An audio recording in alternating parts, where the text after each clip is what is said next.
1D element சொல்லுங்க. Line link element அதுக்கு பேரு. 2D எலிமெண்ட் ஒன்று சொல்லுங்க. ஷெல். 3D எலிமெண்ட் மறந்துட்டீங்களா?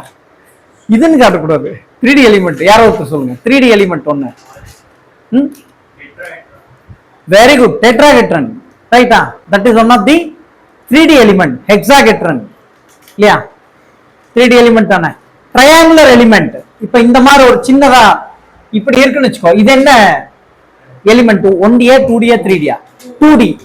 இதவே இப்படி போட்டா அவ்வளவுதான், முடிஞ்சு போச்சு.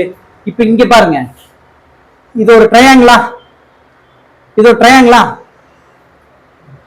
இது 2D மெஷ் ரைட்டா?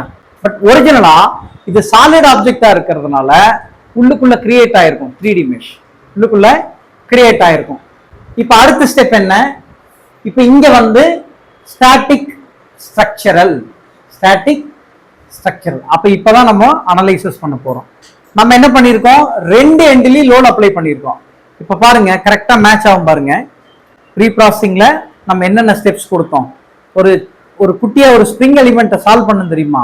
ஃபர்ஸ்ட் வந்து என்ன பண்ணோம்? லோக்கல் ஸ்டிஃப்னஸ் மேட்ரிக்ஸ் கண்டுபிடிச்சோம்.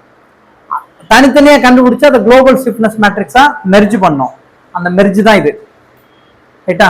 அதுக்கு அடுத்து என்ன பண்ணோம்? பவுண்டரி கண்டிஷன் கொடுத்தோம். F1 F2 F3 F4 U1 U2 U3 U4.